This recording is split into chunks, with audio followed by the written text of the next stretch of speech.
Assalamualaikum warahmatullahi wabarakatuh.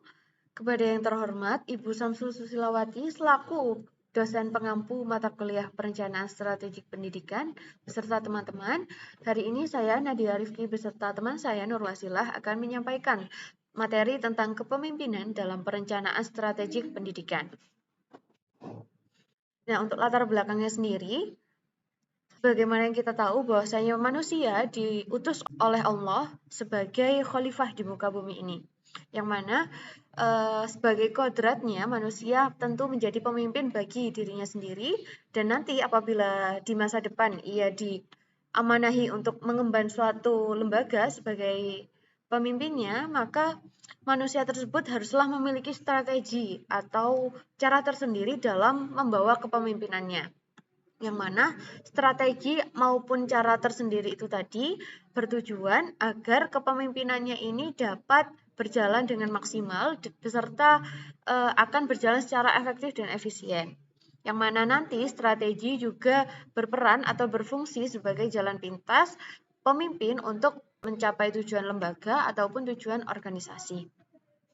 Nah, selanjutnya arti dari kepemimpinan sendiri adalah proses seorang pemimpin mengarahkan kemampuannya untuk mempengaruhi dan mengarahkan anggota atau bawahannya agar mereka dapat melakukan perintah dengan sukarela. Telah kita ketahui bahwasanya banyak pemimpin yang memimpin lembaganya yang mana memberi kesan otoriter, memberi kesan memaksa. Nah, berarti dia kepemimpinannya itu belum bisa dikatakan sukses. Karena menjadi seorang pemimpin itu memiliki kemampuan untuk mempengaruhi dan mengarahkan anggotanya secara tidak langsung agar mereka dapat melakukan pemerintah dari pemimpin tersebut dengan sukarela.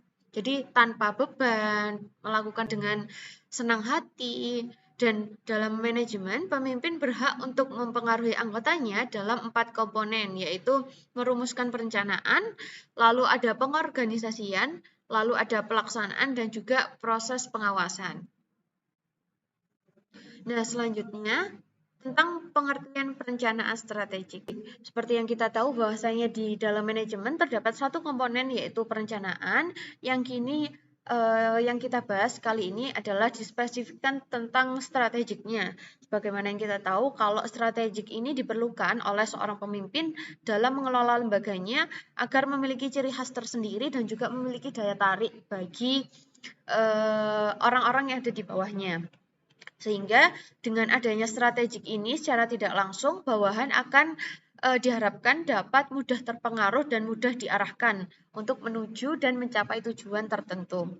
Nah, untuk definisinya sendiri, perencanaan strategik dalam pendidikan merupakan suatu proses pengelolaan sesuai dengan kemampuan lembaga dan juga perencanaan strategik ini adalah proses penempatan organisasi sehingga prospek di masa depan dapat diperbesar peluangnya, kesempatannya, dan juga keberhasilannya, serta resiko yang akan dihadapi itu dapat diperkecil.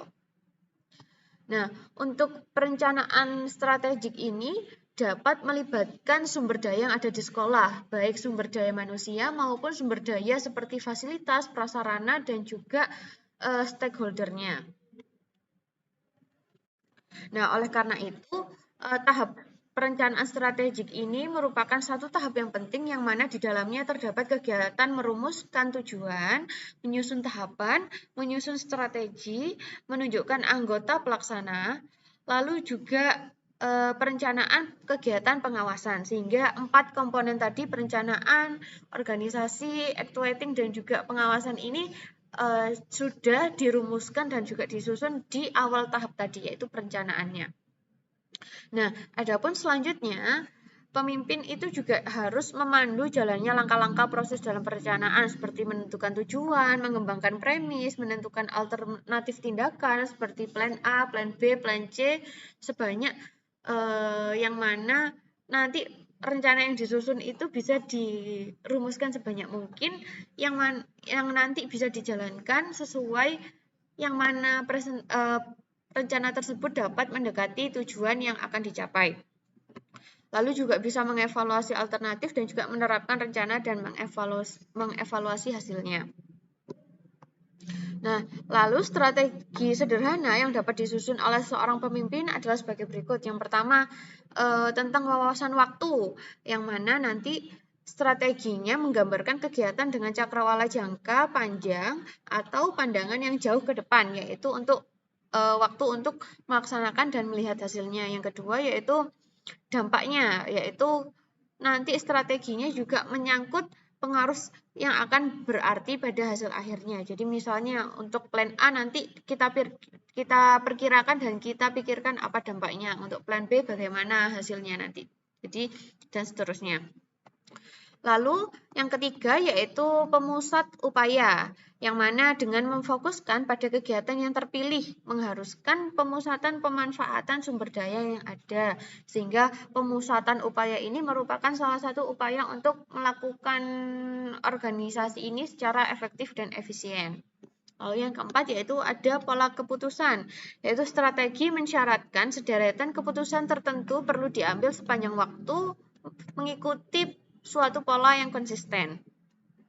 Lalu yang kelima yaitu ada peresapan, yaitu strategi mencakup kegiatan yang luas mulai alokasi sumber daya sampai kegiatan operasional perusahaan. Nah, tentunya dalam implementasinya, pemimpin juga harus mengantisipasi adanya hambatan, ancaman, ataupun resiko, yang mana mungkin bisa terjadi secara mendadak, secara tidak terduga, secara tiba-tiba, yang mana hal ini merupakan faktor X. Nah, hal ini dikarenakan nama dasar strategi berarti pengarahan yang kritis terhadap pengalokasian sumber daya untuk mencapai sasaran jangka panjang organisasi. Jadi seorang pemimpin ini harus memiliki pemikiran jangka panjang yang bersifat antisipatif, sehingga pemikirannya ini bisa kritis, lalu juga dapat mengantisipasi adanya hal-hal yang mengancam di masa depan. Lalu selanjutnya untuk peran kepemimpinan dalam perencanaan strategi pendidikan akan disampaikan oleh teman saya yaitu Mbak Nur Wasilah. Baik, Assalamualaikum warahmatullahi wabarakatuh. Nah, di sini saya akan menjelaskan mengenai peran kepemimpinan dalam perencanaan strategik pendidikan dan juga cara menyusun perencanaan strategik pendidikan.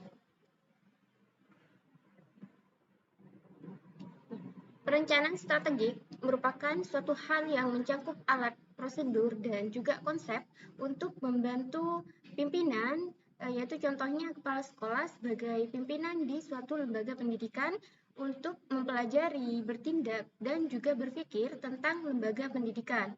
Nah, perencanaan strategik ini membantu pemimpin untuk mencapai tujuan yang telah ditetapkan, sehingga bisa untuk mencapai suatu rencana yang ingin dicapai. Kemudian, pimpinan harus bisa melaksanakan perencanaan dengan baik. Nah, peran pimpinan yaitu sebagai penentu perencanaan yang akan dilakukan di lembaga pendidikan. Nah, dalam pemutusan sasaran dan tujuan bagi pimpinan itu sangat penting karena yang pertama, sasaran dan tujuan memiliki sifat pemberi arah perencanaan bagi lembaga pendidikan. Nah, yang kedua, dengan adanya sasaran dan tujuan yang sudah ditetapkan oleh kepala sekolah akan menumbuhkan semangat kerja guru dan tenaga kependidikan lainnya. Nah, yang ketiga, sasaran dan tujuan akan lebih fokus terhadap usaha yang ingin dicapai oleh lembaga pendidikan. Kemudian yang keempat, sumber daya saat ini terbatas, sehingga dengan adanya sasaran dan tujuan dapat mengalokasikan sumber daya manusia dengan baik sesuai dengan kebutuhan lembaga pendidikan. Selanjutnya, sasaran dan tujuan menjadi pedoman ketika menyusun perencanaan strategik pendidikan dan juga sebagai alternatif dalam pengambilan keputusan. Yang terakhir yaitu sasaran dan tujuan dapat membantu lembaga pendidikan dalam mengevaluasi perencanaan yang telah dilakukan sebelumnya sebagai acuan ketika akan melakukan perencanaan strategik kembali. Dan selanjutnya yaitu menyusun perencanaan strategik pendidikan. Menurut Puspaningsih yang dikutip oleh M. Zahari dan kawan-kawan menyebutkan bahwa ada 6 tahapan dalam perencanaan strategik pendidikan. Yang pertama adalah menentukan visi, misi, dan juga tujuan.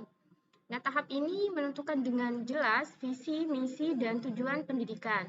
Biasanya, dalam tahap ini ditemukan mengenai etika kerja yang baik bagi karyawan dan yang lainnya. Nah, yang kedua, mengevaluasi diri. Pada tahap ini, bertujuan untuk menggambarkan profil lembaga pendidikan dengan cara mengenali diri, membuat keputusan tentang tujuan organisasi. Nah, yang ketiga, menganalisis lingkungan eksternal. Nah, lingkungan eksternal merupakan faktor yang perlu diperhatikan juga karena faktor eksternal ini bisa mempengaruhi perencanaan strategik pendidikan. Nah, yang keempat, membuat keputusan strategik. Pada tahap ini, pembuatan keputusan ini merupakan tahap merancang perencanaan strategi. Nah, dalam tahap ini biasanya membuat beberapa keputusan yang nantinya akan dipilih keputusan yang tepat, yang mana memiliki nilai negatif yang rendah atau yang memberikan banyak manfaat pada lembaga pendidikan. Nah, selanjutnya yaitu mengimplementasikan strategi. Nah, setelah keputusan dibuat, maka tahap selanjutnya adalah implementasi diri dari keputusan tersebut. Nah, yang terakhir, mengevaluasi perencanaan. Mengevaluasi perencanaan sangat penting dalam perencanaan strategik yang akan dilaksanakan. Nah, evaluasi ini mempunyai fungsi untuk memastikan bahwa tahapan dari perencanaan sudah dilaksanakan dengan baik. Selanjutnya, unsur dari perencanaan strategik. Yang pertama ada tujuan.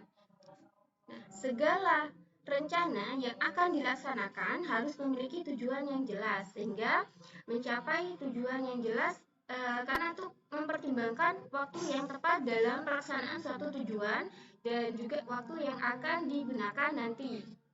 Kemudian yang kedua, maksud dari politik, yaitu yang kedua ada politik. Nah, maksud dari politik ini bersangkutan dengan kewenangan kepala sekolah atau pimpinan di suatu lembaga pendidikan dalam mencapai tujuan yang ingin dicapai.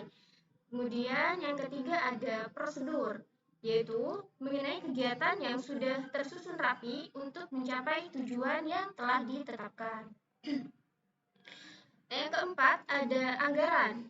Anggaran ini berkaitan erat dengan tujuan, karena jika tidak punya anggaran yang jelas, maka segala perencanaan yang akan dilakukan tidak akan berjalan dengan baik.